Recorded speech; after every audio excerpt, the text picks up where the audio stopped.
Hi, everyone. Thank you so much for coming. My name is Stacy, and I'm a bookseller and the events coordinator at Belmont Books. Belmont Books, for those of you who are not familiar with us, is an independent and locally owned bookstore in Belmont, Massachusetts. Before we begin, I'd like to let you know that we have a number of virtual events coming up, including Jess Phoenix discussing her book Ms. Adventure with Jill Heinerth tomorrow, and Kate Russo discussing her new book Superhost with NPR Books editor Petra Mayer, and that's on Thursday. You can register for these and our other events on our website, belmontbooks.com, which is also where you can purchase tonight's book, The Little French Bridal Shop. If you have any concerns during the presentation, you can send a message in the chat section. And if you have any questions for the authors, please type them into the Q&A section and we will get to as many as we can. We're very excited to welcome Jen and Marjan, and I want to tell you a little bit about them, and then I will turn the event over to them. Jennifer Dupee is the eldest of a set of fraternal triplets, and she grew up seeking any quiet corner of the house so that she could read, write, and work on puzzles. Her lifelong passion for old houses inspired Elmhurst, the grand home featured in the Little French Bridal Shop. Jen is a graduate of Brown University, where she received her honors in creative writing. She's an active member of the Grub Street writing community in Boston, and I know there's a lot of Grubbies here tonight, so a shout out to them, and has published in the Feminist Press. She was a semi-finalist for the 2016 James Jones First Novel Competition and a semi-finalist for the 2016 Faulkner Wisdom Competition. Jen's goal with her writing is to make you laugh, cry, and think a little more deeply about the world and the people around you. Jen lives in a historic house just outside of Boston with her family and is currently at work on her next 2 novels. Marjan Kamali, born in Turkey to Iranian parents, spent her childhood in Kenya, Germany, Turkey, Iran, and the United States. Marjan's work has been broadcast on BBC Radio 4 and published in 2 anthologies. The Stationery Shop, Marjan's most recent book, was a Boston Globe bestseller, a Real Simple magazine top editor's pick, an Indie Next pick, one of Newsweek's 30 best summer books, and an excerpt was nominated for a Pushcart Prize. It has been translated into several languages. Marjan teaches writing at Grub Street and lives with her husband and 2 children in the Boston area. And without further ado, I turn the event over to you, Jen and Marjan. Well, thank you so much, Stacy. I'm so thrilled to be here today with you, Jen. Happy Pub Day. Thank you. So wonderful to be here. Yeah. And you know, all day as I was going about my day, I kept thinking of you. And I think there is a special quality to that pub day when it feels like you're on the verge of something new, sort of like passing a certain milestone, passing a boundary. And today the weather in Boston totally cooperated, gave us signs of spring. So that felt like something fresh and new was on the horizon. So, you know, there's so much I want to talk to you about, and I know we have a lot to get to, but I'm just going to start by asking you to read a little bit from your book. And before I do, I just, for those of you who haven't had the pleasure of reading The Little French Bridal Shop yet, I want to say that this is one of those novels where it's just filled with surprise after surprise after surprise. You think in the beginning you're reading about a little French bridal shop, and before you know it, you're sobbing because you're dealing with some pretty serious issues of like parents facing fragility and decline and how a daughter can handle that and the courage it takes to face those truths. And you're dealing with this gorgeous setting in the North Shore of Massachusetts that just kind of permeates itself throughout the novel.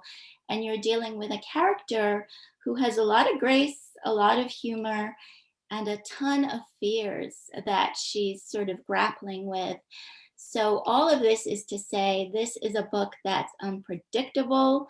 I found it to be quite wise with the truths that it arrives at. And it was a very cathartic, healing read. So Jen, thank you for this book. And I'm thrilled to help you usher it into the world tonight. And before we delve into our little gab fest, I'm going to ask you to just read a little piece from your book and maybe tell us more about the plot, because I just sort of did my love fest situation. But tell us a little bit about the plot and then maybe give us a flavor of this novel. Sure, sure. First off, let me say thank you so much to Belmont Books, one of my favorite bookstores. I just so pleased to be hosting my launch here. And also thank you so much to Marjan. She's just such a lovely person to have on board with me, and also a wonderful writer herself. So if you haven't checked out her books, I urge you to rush to get them. I also wanted to get my list of thank yous out of the way, and I wrote them down because I don't want to forget anybody here. I wanted to say thank Grub Street for all of their support and encouragement over the years. There's an amazing writing organization here in Boston. Thank you to my agent, Jacques de Spoelberg. He just is the perfect agent for this book, and I'm so happy I found him. To Leslie Gelbman, my editor at St. Martin's, and to the entire St. Martin's team, to Megan Beatty and Jessica Zimmerman, to all my friends and family. You know, I grew up in the Boston area, so I just have many friends and many family members here who have been so supportive. Specifically, I'd like to call out the Salt and Radish writers, my writing group, my wonderful writing group, Kelly Robertson, Crystal King, Anjali Mitter-Duvra, and Henriette Lazarides, who have just been remarkable in their support. And finally, to my immediate family, Tali, Alan, Nico, Nina, and to my husband, Josh, for all their support and encouragement. It's Josh's birthday tomorrow, so I want to give a special shout out to him. We're going to have lots to celebrate in our house. So it's exciting around here. Yeah. But let me tell you about the book. So the story is set in motion when Larissa Pearl returns to her small seaside hometown upon the death of her great aunt Ursula. She's a bit of an emotional mess. She's just broken up with her boyfriend. She's lost her job, and she's struggling to cope with her mother's failing health. And on a whim, she wanders kind of down the hill in this little seaside town to Main Street, where she enters this little bridal shop and buys a dress. And soon, everyone around town hears that she's getting married, but she's bought the dress. She has no groom. And this rumor spreads all over. And rather than do anything to dispel the rumor, she perpetuates it, and small town chaos ensues. So I'm going to read you from the start of the book here. And this is before she enters the shop, but it's kind of leading up to that moment. And she's at the house, and she's kind of remembering this old house that was owned by her great aunt, and kind of wandering through it. So I'll read. She left the photos behind and headed down the stairs to the dining room. She smiled, as she always did, at the wallpaper, a heavy navy blue imprinted with a repeating pattern of tan and white pheasants, glancing over their shoulders, apprehensive. The pheasants looked so silly, startled out of their forward momentum, that she couldn't help but laugh. But her smile shrunk when she turned the corner and spotted a large strip of paper peeling away from the wall above the fireplace, dangling like the tongue on a cartoon dog. Crap, she whispered to herself. If her mother had been more with it, it was the sort of project they might have tackled together. A mother-daughter do-it-yourself special, fixing up the house and taking occupancy. But no, it was too big to manage. Best to just make the repairs and sell the place. So, after balancing on a chair and trying, to no avail, to press the paper back into place, she gathered her things, headed outside, and tramped back down the hill towards Duffy's Hardware, where she hoped to find some wallpaper glue. She'd almost made it there when, partway through Main Street, her gaze alighted once again on the mannequin in the window of the bridal shop. She stopped and peered in. The model's hand, she noticed now, had been painted with a pale pink French manicure, and she had a faux diamond adorning her delicately raised ring finger. Larissa snickered, yet something took hold of her, a mischievous and imposturious side of herself that had recently been surfacing to her surprise and delight.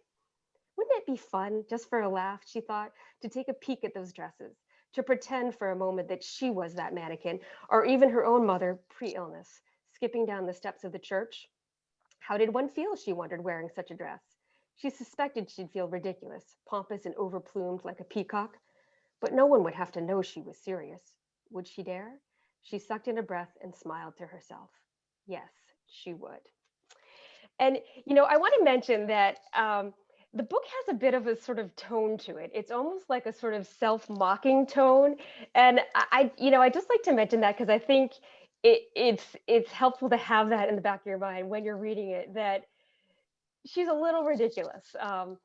And, Marjan, I'll let you take it from here. But Well, I agree with that tone, and I think the reader is in on the joke.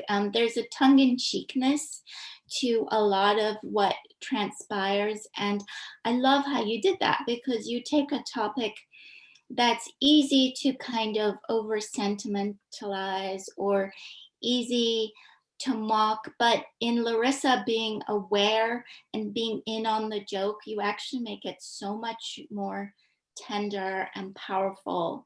And I love the passage that you just read. thank you. I think I'm not giving anything away when I say that initial, if this is one of those stories where one lie leads to another, leads to another, leads to another, until you have an entire cascade of lies and kind of a house of cards. And there's this incredible tension that's created, which is both funny and very moving. But Jen, before I get into the nitty gritty of your plot and the setting, and oh my God, so many things I want to ask you about the characters, but I want to take a breath because this is your debut novel. Deep breath, deep breath. How has it been to have your book basically launched today? This is your pub day. I love when we can do events on the actual pub day because, like I was saying before, there's this energy, there's a kind of magic to it. So tell me just give me a little snapshot of your day. Oh yeah. So it's been a magical day. So I woke up with a congratulatory text from my brother, and then some flowers from my husband. My sister called, and I had a wonderful conversation with her. And then I walked downtown to Bookends in Winchester. I'm here in Winchester, Massachusetts, and my book was in the window, right next to Julie Carrick Dalton's book, Waiting for the Night Song. And I mean, that was just awesome. And so I went in to sign some books and met some lovely customers who bought some of the books. So I was able to sign them for them right there. So Maisie and Sarah, if you're watching, thank you for buying my book. It was lovely to meet you today. And then when I got home, my father and my stepmother stopped by. It was a surprise visit. They brought some flowers. Um, I had a podcast taping in the middle of the day. And then I actually headed over to Belmont Books and signed some books there. And let's see, then I got home and I said, okay, I got to try to drink some water, stay hydrated, Mhm, mhm. put on chapstick because, my lips get really chapped in the winter and I wanted to wear my, my lipstick for you today, I empty the appreciate. milk. I'm ready for my close up. And then I don't know if you did this. I know you did theater, Marjan, but I did some vocal exercises. So we used to have to say "butta gutta gutta butta," but fast. So "butta gutta gutta butta, butta gutta gutta butta, butta gutta." Try that at home. It's harder than you think. Oh yeah, no, we And then both. here I am. Here you are, and that sounds honestly like as good as a pub day can get. I know with the constraints of the pandemic and being isolated, people are having somewhat different pub days, but yours sounds spectacular. And I love that part of your pub day involved looking in a shop window at your book, no less, much Right. like the incident that triggers your entire novel. So Right. that was on point. But that's wonderful. And pub days are kind of like weddings where you marry yourself. And I love that. my friend Alana always used to say that it's just this incredible celebration where you celebrate years and years and years of hard work. And I know that, when people see the book in the bookstore window, it all looks so gorgeous and glossy. And it actually is a gorgeous cover. It is. But the journey that we all have getting to that point where the book is actually in the window of a bookstore is never as straight a line as people think, and hardly ever as fast as people imagine it to be. So I know there are a lot of aspiring novelists listening today. I know some of my students are listening tonight.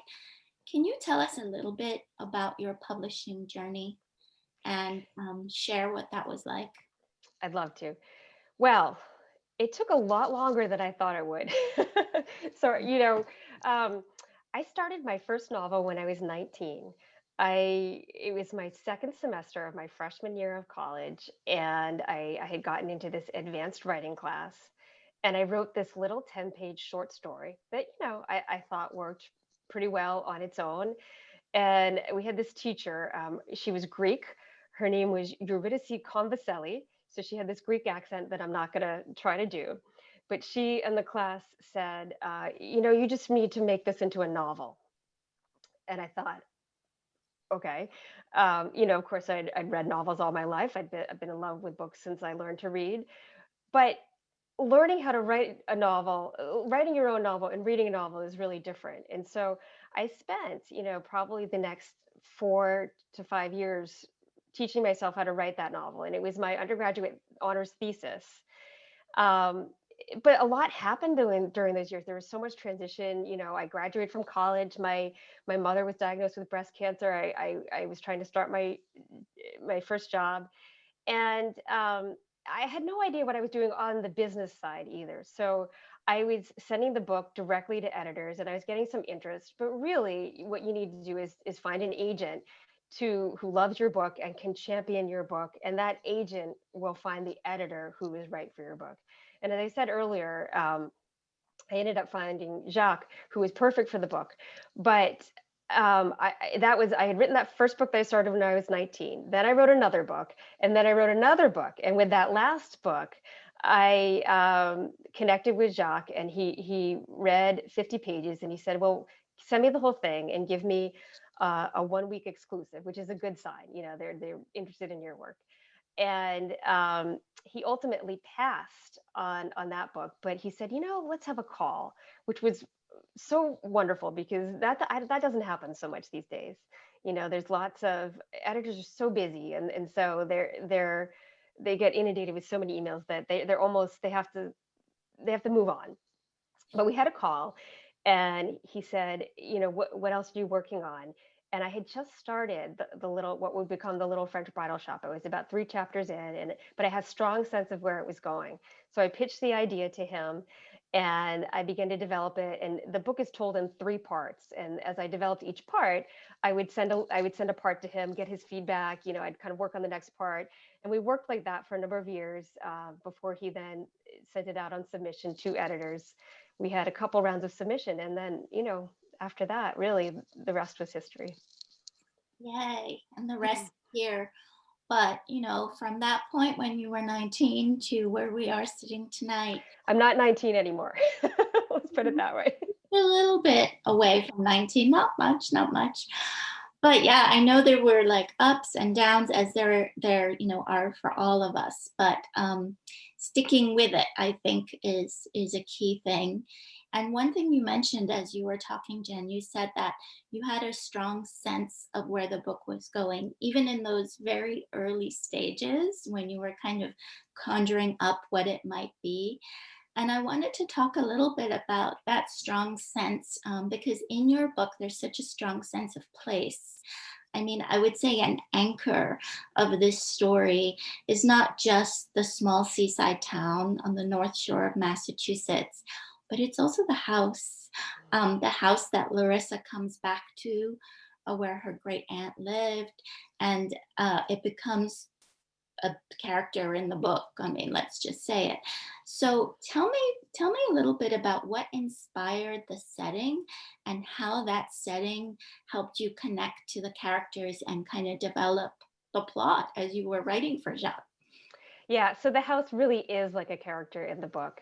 I grew up on the North Shore of Boston, and my grandmother lived for many years in this small seaside town called Beverly Farms, which is right next door to Manchester by the Sea. So it's Manchester by the Sea of the movie fame, Manchester by the Sea.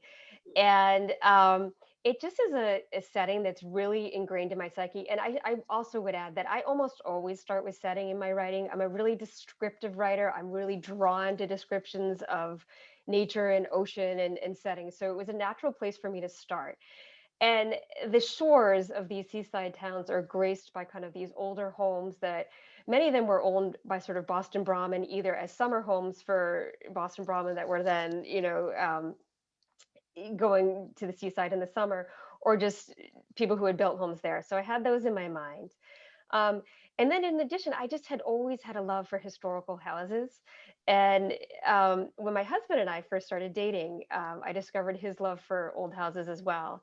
And in fact, we would often take walks down this street called Elmhurst Road, where we would admire a historic home there. And so we were dating, and then we got married, and we continued to admire this house. And the house went on the market while we were looking for houses, and we were like, "Oh my God, we could get this house." And so we bid on this house, and you know, it was like 10 other bidders, and guess what? We didn't get it.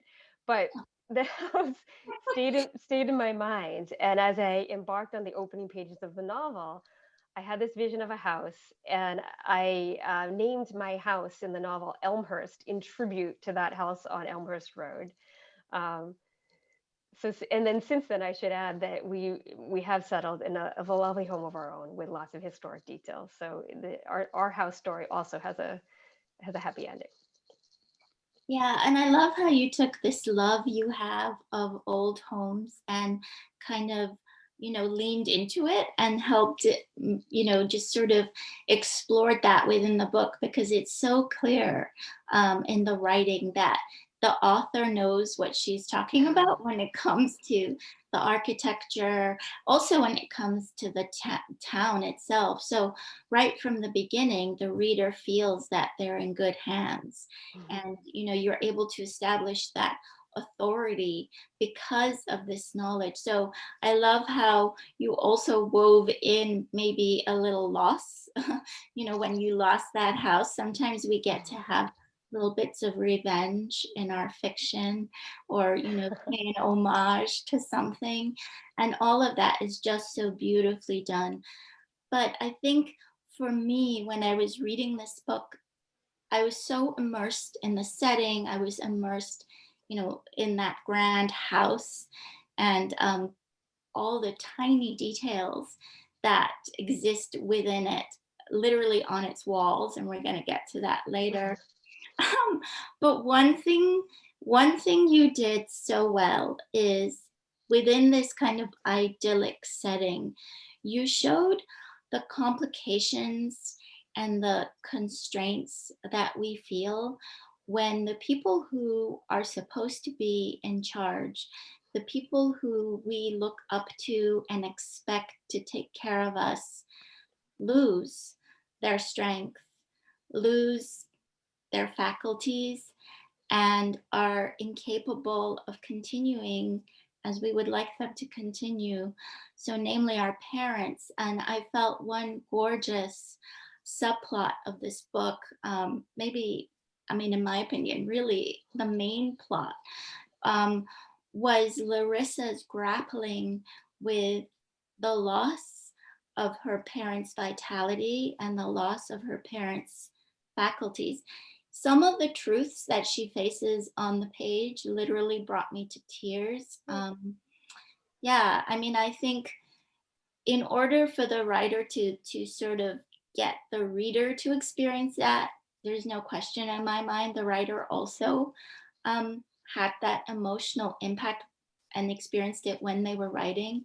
So can you talk a little bit to how it was for you as the author to face these difficult truths and to kind of go to these places that are very difficult to acknowledge? Yeah, so in one of the first scenes in the book, Larissa, she's trying to uncover the source of an apparent leak in the wallpaper that I mentioned in the bit that I read earlier. And she takes a crowbar to the wallpaper, which is a bit of an extreme reaction, honestly. Um, so I realized early on that she was in a bit of a state of sort of disillusionment, and she wasn't quite herself. And I recognize this state actually because it was a state that I deeply felt when I was struggling with my own mother's illness with breast cancer. And you know, as I began to write the novel, I realized that Larissa's deception, it was really a way to explore this these feelings of kind of loss of self and confusion and disorientation um, that can happen to a child, even an adult child who becomes a caretaker of an ailing parent. There's something that's so dramatic about the role reversal that happens when you start to care for your parents and you're suddenly um, part of their lives in a way that's really different than you're used to. And often you're in a role where you're needing to instruct them or impose on them sort of rules that they don't want imposed on them, and they're pushing back, and you're sort of respectfully trying to kind of um, adhere to those rules as the child who's been taught to respect a parent, and yet you need to push back sometimes because it's for their safety or for their good or for their health. And it's a really challenging position to be in, and I channeled that because I had been in it myself. And also, I read a really interesting quote recently from Hope Edelman, who writes about mothers and daughters, and specifically she writes about daughters who've lost their mothers.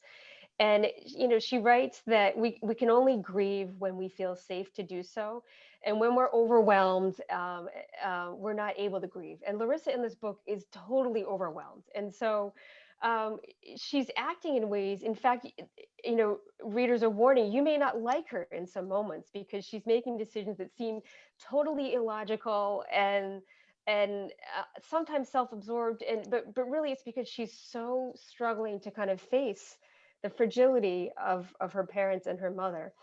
There's a line in the book where she says something like, when one of the beacons by which we define ourselves, and our parents are those beacons, right? So when one of those beacons by which we define ourselves are no longer there, then who are we, right? And this book really explores that question. Yeah, and explores it so beautifully. And so much of what you said, I think, applies to our current reality because Yes. that whole, Hope Edelman's truth about you can't grieve when you're overwhelmed. And sometimes I think about the sort of pent up grief that will come out in very many different ways once we can stop clenching our fists and holding our breath during this pandemic.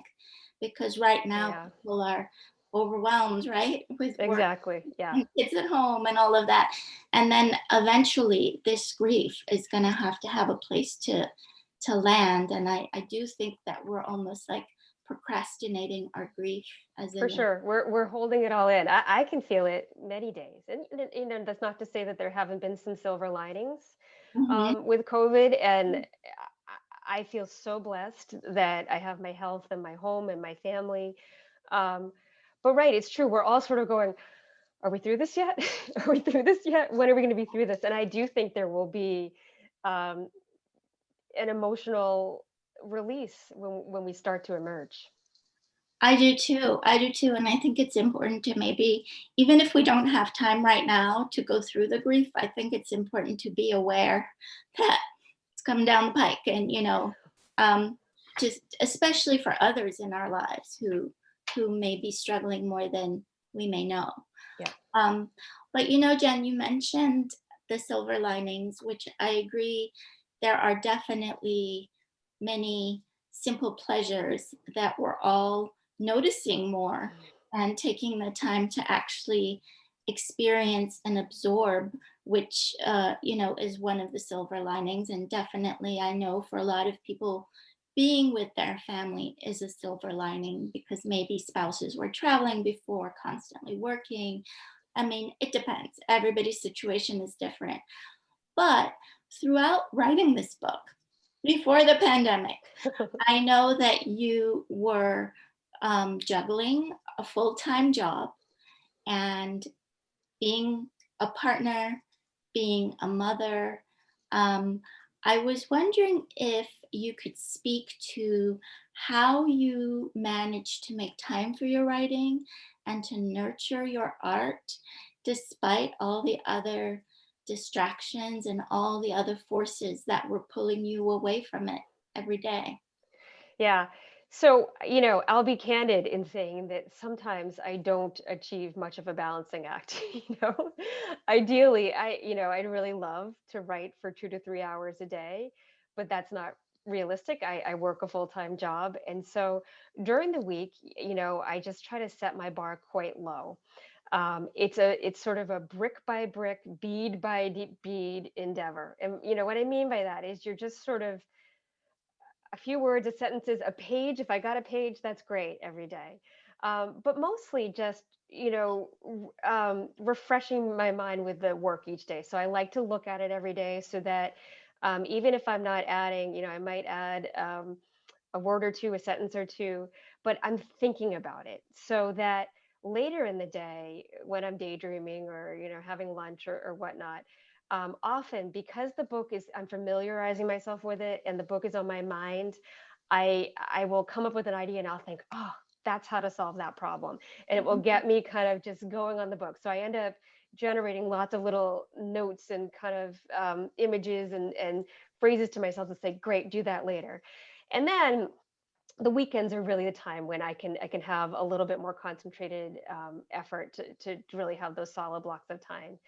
And in fact, when I was writing this book, I gifted myself a weekend at it was a little inn up in Rockport, Massachusetts, so another seaside town, at the Emerson Inn in Rockport.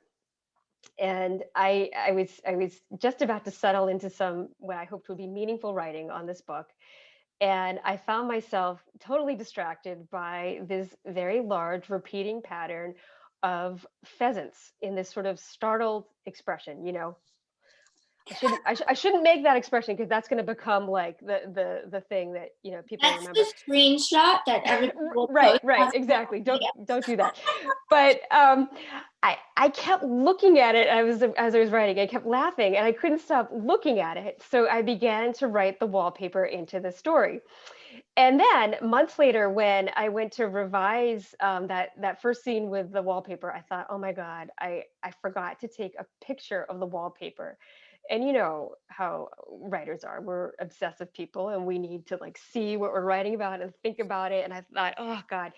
So I started Googling Emerson Inn, whatever the dining room was called, and I came up with all these wedding photos. So now I had all these photos of other people's weddings on like photography sites. And but the wallpaper, funny thing, right? The wallpaper was not really in focus because the photographers were not focusing on the wallpaper, but it's there in the background. So I thought, oh God, that's not good enough. So I called the inn and I said, can you just take a picture of this wallpaper for me? And the room was being renovated and they were tearing down the wallpaper.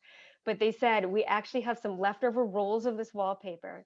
And if you'd like to come get some, we'll give you some. And so, I raced up to Rockport and I had this photo of the wallpaper Oh, here that accompanied me throughout the writing of this book. So, there's that expression I was making, you can see. And if you can wow. imagine many of them up the wall.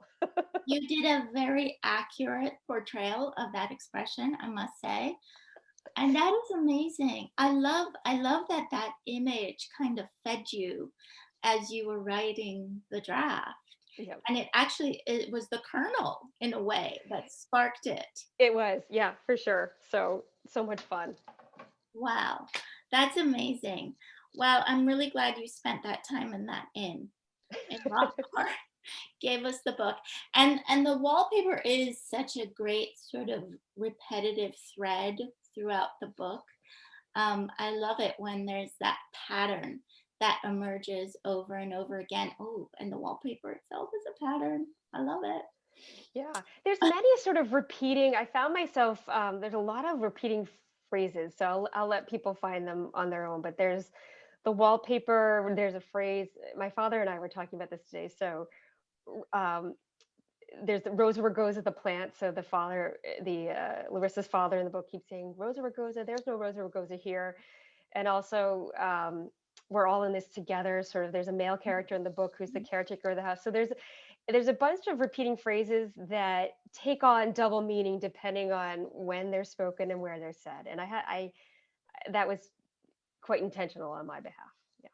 Yes, I know. It's so intentional. And, readers, please know we work so hard on repeating these phrases and sort of inserting them at specific places in a very deliberate manner. And maybe sometimes it has a different meaning. So it's not that we're repeating ourselves. It's a pattern.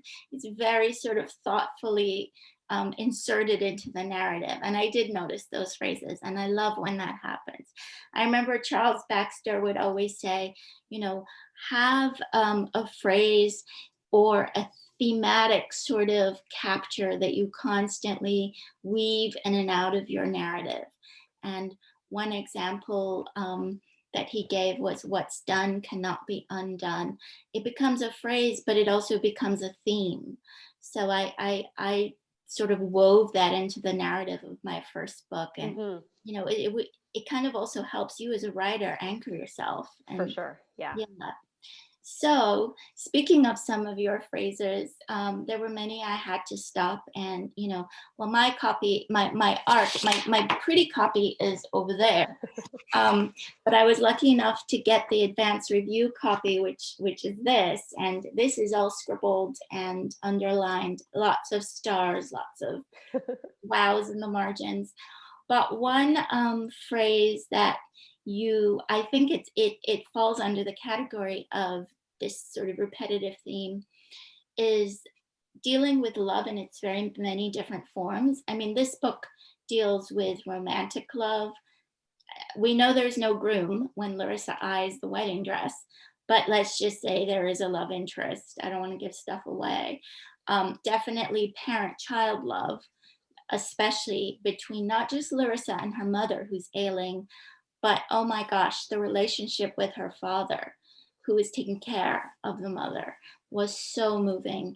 And at some point, you mentioned the triplets, and those are Jack's triplets, and there is love for them from Larissa too, as well as from, of course, their parents. So the phrase, the love you keep and the love you forsake, and how to determine between them, was a big part of Larissa's journey, because she starts off the book with this huge desperation to control events, which is why she tries to buy the dress and kind of manufacture out of thin air a wedding that does not exist, and a life that isn't hers. But can you talk to me a little bit about that phrase, the love you keep and the love you forsake, and how to determine between them? Yeah, so I think, wow, you said that all so eloquently. And so I'll try to add to it here. Right. So Larissa is certainly a character in the beginning of the book who wants to control her environment. In fact, there's a scene, well, she's recounting really a scene with her recently ex-boyfriend where she's in an argument with him, and she's having, just a bit of well, more than a bit of a tantrum, and she begins throwing the china on, just the regular porcelain plates onto the floor, and then she stops in the middle and counts them to make sure she still has enough for a dinner party of 8. So this is the type of person she is. She has this sort of need to, she's feeling a lot of emotion, but yet she's feeling the need to control it. And um, in the book, she's dealing with things that she cannot control. And one of them is sort of the matter of this ex-boyfriend who she's confused about, because she's feeling a lot of love for him, but she's also not feeling like he's ultimately the right person, and they have broken up, and so she's feeling confused about, well, how can I love somebody so much, but it's not going to work out. And there's also the love for her mother that's unconditional, but shifting, right? Both sides of it are shifting, right? The way in which her mother is able to show her love for her is shifting, and that's heartbreaking, and devastating. And but she's also shown kind of through her father's love for her mother, how love can kind of withstand the test of time, and how she's almost daunted by it in the book. Like they've always had this perfect marriage, and she's sort of thinking, I'm fumbling through my life, and I'm inventing this wedding, and how am I ever going to kind of get to where you are? And ultimately it's really an education for her. I think of this book as there is some romance in it, but I think of it as more of sort of an education plot where she needs to learn that you do have to let go of some love, the love you forsake, and then there's the love that you keep. And it's by facing our fears and our vulnerabilities that and by connecting to the people we love, that we'll really find renewal and be able to move forward. Yes, very well said. And I think that's the theme that really resonated with me too. You know, the the acceptance that she comes to toward the end of the book. I don't want to give too many spoilers. It's really hard for me not to, but um, that that was definitely, a huge recognition for her to Yeah, know. and she kind of has to learn, it might be sad, it might be scary, there might be loss, but there's redemption on the other side and renewal on the other side. And that's what you have to Yes, go through. yes, yes. And she finally learns to go through it, right? Right. As opposed to skirt around it, avoid it, come up with this entire little pipe dream on the side. She actually has to go through it. So that was also beautifully done.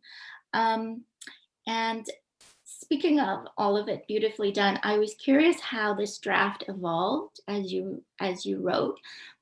Sometimes when we start writing a book, we have this vision in mind of what it's going to be, and then as we write, as the pen's on the page or the fingers are on the keyboard, surprise, surprise, it's something else. Did any of that happen for you? How did the draft change? This book for me meshed really well from the beginning, and that hasn't happened to me with other novels. Once I kind of got its gears going, I found that it just meshed for me, and I was thinking about it constantly, and I felt like almost, every day, every other day, I would come up with oh, this needs to happen and that needs to happen, and I kept hearing these phrases in my head, the very phrases that I mentioned to you and others as well. Like, there's another phrase, Larissa keeps thinking, what would Aunt Ursula say? So Aunt Ursula is the great aunt who's passed away and whose house she's inherited. And she's not in the present action of the book, but she's really quite omnipresent in the book. So I kind of knew a lot about her. And but I will say, there was one big change, and this was really a suggestion by my editor. Um, I needed to at some point kind of decide. So the mother is struggling with dementia in the book, and I chose that disease because I realized early on that Larissa was really struggling with her own loss of identity as a result of her mother's illness. And dementia was a way to amplify that, of course, because the person suffering from dementia is also struggling with a loss of identity. And I did quite a bit of research on Alzheimer's and other diseases that cause dementia. And but I positioned it in the book in a different way. And I realized as I rewrote that I didn't want it to be, I mean, I don't want this to sound, I didn't want it to, I'm just going to say it. I didn't want it to be an Alzheimer's book. I don't know what Yeah. that means, but it's not a book about Alzheimer's, right? No, no. So it's a book about Larissa who's struggling in reaction to her mother's dementia. And so I dialed back quite a bit on I had called it Alzheimer's at one point, and I now call it just dementia. And also I didn't feel like an expert on the topic. So I felt like I wasn't, even though I had done quite a bit of research, I wasn't quite equipped to represent the book. And in any case, it wasn't the mother's story I was telling, it was the daughter's story. Absolutely, absolutely. And I think in the end result, even it's kind of like the iceberg theory, like you did all the research, you Yeah. gained all that knowledge, you show us the tip of the iceberg of what you gained and what you researched, but the fact that you did all of that work just comes through. It shows, even if we don't get into it, and even if we're not doing pages and pages about the mother's dementia, which we're not at all. But Right. I feel like the work that you did comes through in the little pieces that you show. Oh, And good. yeah, yeah, that's just my little summary there. um yeah, so that I love seeing how like the things that we think we're going to maybe delve into in detail, we then decide to pull back because the story needs to be in the foreground, right, not the issue. Right. You need to let the story breathe and have its space around it. Exactly. Exactly, and move. Yep. Okay, well, I want to make sure that we have time for the questions from the audience, and I know there are several. So what I'm going to do now is I'm going to, oh, there she is. Hi, Stacy. Hi. Do you want to share with us some of the questions coming in? Yes, so actually there were about three questions, all related to the same thing, which I think you just answered, which pretty much had to do with changes over the course of the book and, how story or characters changed or what surprised you as the story went on. But I feel like you actually really just covered that. So I'm going to jump to the next one, which asks, what insight and advice do you have for those who are overwhelmed caring for their ailing parents and children? Oh, I think, I touched on earlier that I think as best you can, facing the fears and the vulnerability. I think, I certainly had this sense when my mother was ill that I needed to hold it all together. You know, um, I was young. I was 22 when she was diagnosed, and uh, 24 when she passed away, unfortunately, from breast cancer. But I really felt like I had to hold it all together. I was her health proxy. I accompanied her on many of the appointments to her doctor's visits, and I was trying to present this front of like I've got it together, and she frankly would be like shit, in front of the doctors, and would be losing it, and I think being vulnerable actually, now in hindsight, I think, yeah, shit, right, it's scary, and it makes you angry, and it makes you vulnerable, and so um you spend so much time sort of trying to hold it in, and I think facing those fears as best you can together, and letting things out, and and validating for yourself, sort of even saying it out loud, like, this is hard, this makes me sad, and saying it to the person who's going through it, like my mother would voice those things, like, I'm scared, and I couldn't say don't be scared, I had to say, yeah, I understand that you're scared, it's scary, you know and then the other thing I would say is really draw on your community. There are just even now, right, in these COVID times and in the publishing of this book, I've been so astounded by how many people have come out of the woodwork, people I haven't talked to or seen for, literally decades. And people are generally kind, and they want to support you, and they want to help you. And I had a hard time asking for help. I think drawing on your community and asking for help is really important. Great. Susanna said, I feel like there was some interesting commentary on class in the book. For example, love between the woman who inherited the house and the working class keeper of the house. Would like to hear you talk more about this. I don't know that that was so intentional on my part. So the caretaker Jack, he's more working class, and Larissa kind of comes from her great aunt has more of a privileged background, and she's a little bit in between. And but I was, I think, doing some exploration around. Isn't it interesting that these two characters who come from different walks of life actually work perfectly well together, and might work perfectly well together? Actually, no spoilers here. We actually don't really know what happens between the two of them by the end of the book. And so, you know, I think they come at, for instance, the house from sort of two different angles. So Jack is the caretaker of the house, and he sort of knows all about it, and Larissa's sort of, you know, the heir to the house. And so, I guess I wanted to show the way that their two lives could converge. Danielle asks, will this be a standalone book or is there a series in the works? You know, never say never.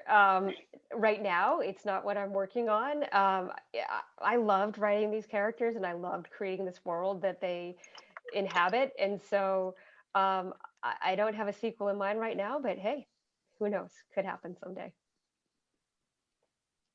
All right. Does anybody have any other questions? No, Marjan, did you have anything else that you wanted to ask Jen? I have a ton more, but I'm also cognizant of time. I think the one question I will ask you, Jen, is the dreaded question. I'm so sorry. What are you working on now? No, that's, you know, I have an answer to that question, so it's not. Yeah, it so, actually did come up. It's So not so I'm dreaded. not alone in not wanting to know. Yeah. Yeah. So I'm working on two things at the moment, not really at the same time. So one of them I won't really talk about because it's sort of still in gestation phase, and I think it's going to be similar in some ways to the Little French Bridal Shop. I'm imagining a house. It's a different type of house. It's more of a Victorian house versus sort of the brick colonial that's in this book. And I've got some ideas around it, but that's sort of the most that I can say right now. But the one that I'm more actively working on is about a 7-year-old girl, and it's told from her point of view. So it's a first person point of view, which is a challenging point of view. And her father and mother are pregnant with her baby sister. And the story is set in motion when a strange man arrives at the foot of the driveway and claims that that baby could be his. So. Wow. Okay. Okay. No big deal Right. there. And somebody who has knowledge says it's so good. Yes, there were a lot of O's. So my writing group is out there, and they've gotten a sneak peek at some of these, you know. So yeah, they know. They know. That's Well, great. I know. I see people are also asking about if it's going to be made into a movie, and I'm imagining you don't know yet. I don't know yet. You know, we'll see. Yeah, we don't know yet. We'll see. That, I mean, that would be fantastic. I think it's quite cinematic, actually, because it's got this house and the ocean and the bridal shop, and there's lots of images in it. So I personally think it would make a really fun movie. And you know, I want to say too that yeah, I think Marjan touched on it before. I think there's quite a lot of humor in the book. I mean, I hope readers will find that as well. And ultimately, it's really a hopeful book, you know, though it touches on some challenging topics. I think readers will come away with it really with a sense of kind of hope and redemption, and that we can find ourselves and restore ourselves by reconnecting with those that we love and care for, and by caring for those for whom we love. You know. And you know, just to wrap up, I did read it when my own father was in the hospital, and he was in a very, very bad situation. And this is the book I read by his bedside, and I did come away from that in a very hopeful state. So I think you do manage to capture that balance.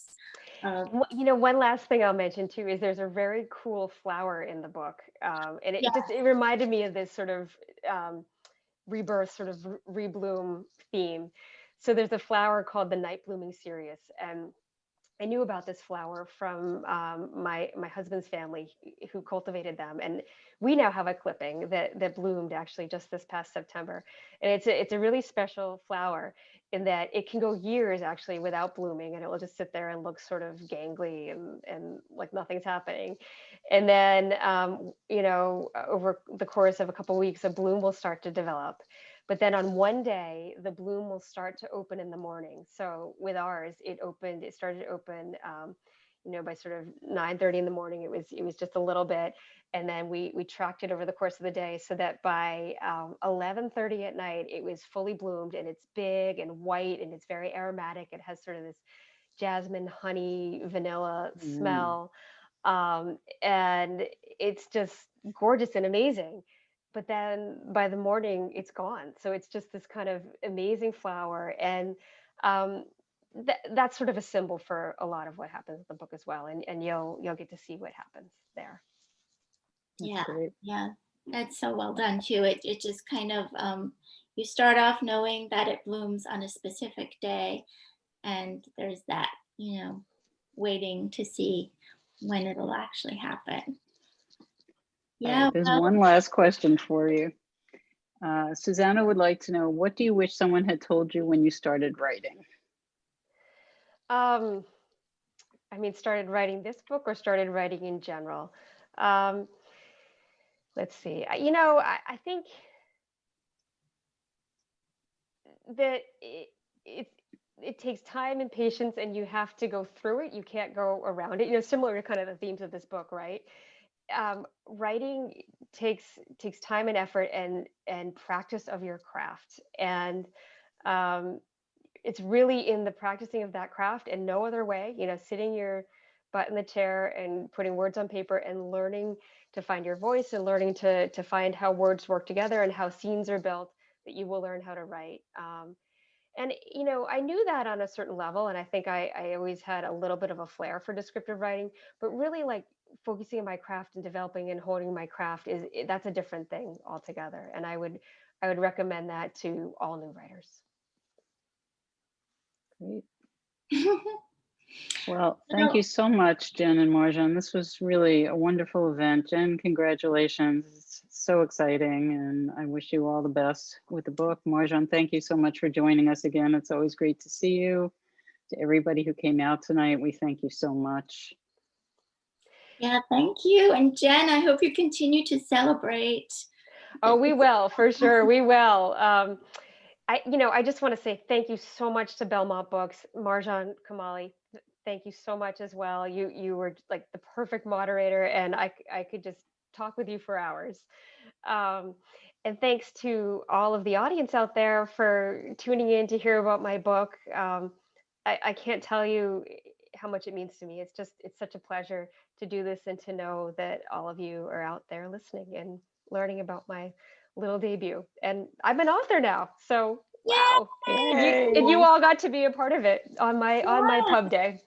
So it's amazing. Out there, you're a published author and your debut has hit the world. So congratulations, Jen. You deserve every bit of success. And I hope everybody orders Jen's book from Belmont Books. Thank you, Belmont Books. Thank you. Thank you so much. Thank you. Have a great night, everyone, and stay safe. Take care. Take care.